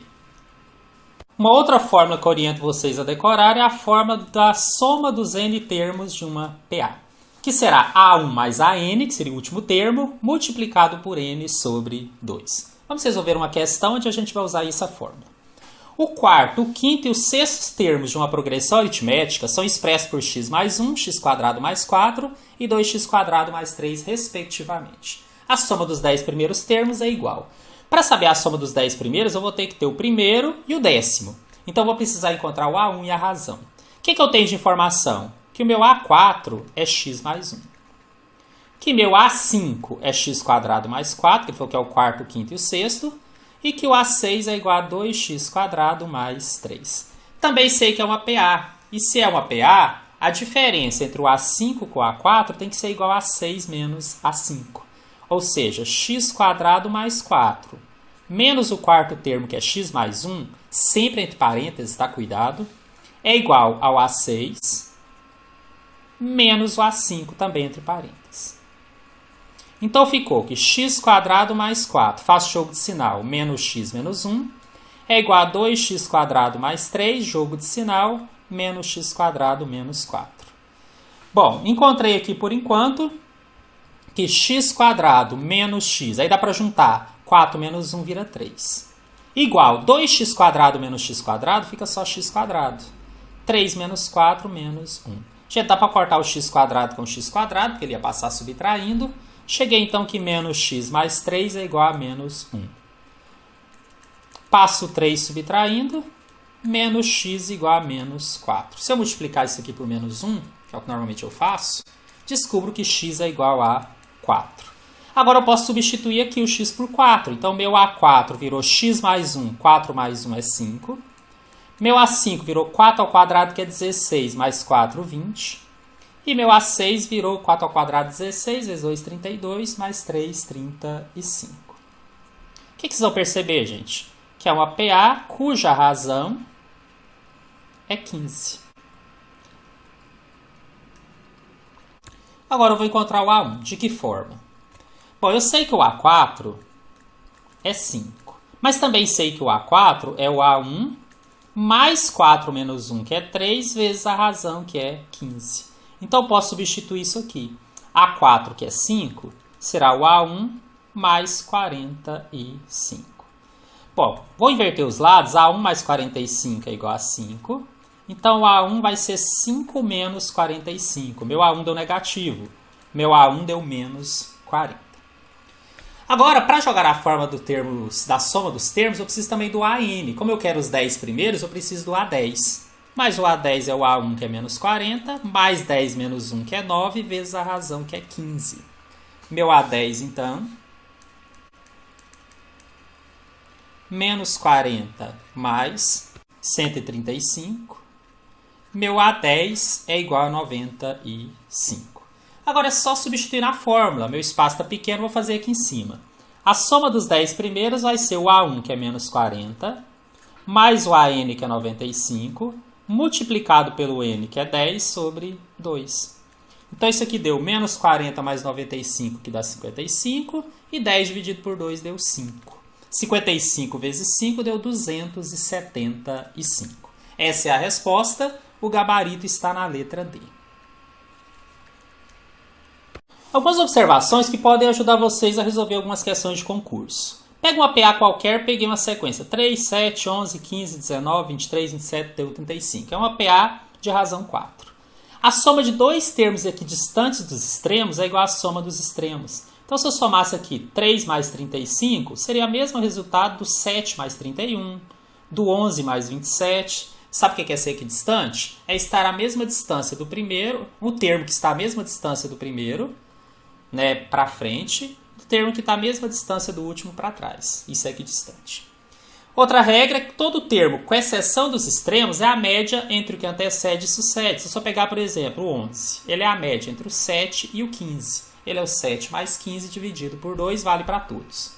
E, finalmente, o termo central, quando existir, só existe se a quantidade for ímpar, aqui ele é 19, ele é a média dos extremos. Então, se eu somar 35 mais 3 e dividir por 2, vai dar exatamente esse que está aqui no meio, que é 19. São apenas regrinhas, mas que de repente ajudam a resolver questões do seu concurso. E chegamos no último tópico do edital, progressão geométrica, também conhecida como PG, P.G. Aqui nós temos a ideia de que se eu dividir cada termo pelo anterior, sempre vai dar um valor constante, que nós chamamos de razão. Então, da mesma forma, se eu tenho um certo valor e multiplico pela razão, eu encontro o próximo e assim por diante. Decorem a fórmula do termo geral da PG, dou essa dica para vocês. A n é igual a 1 vezes q elevado a n menos 1. Eu já vou colocar em prática aqui com um exemplo, questão de concurso. Essa da Liquigás caiu em 2013.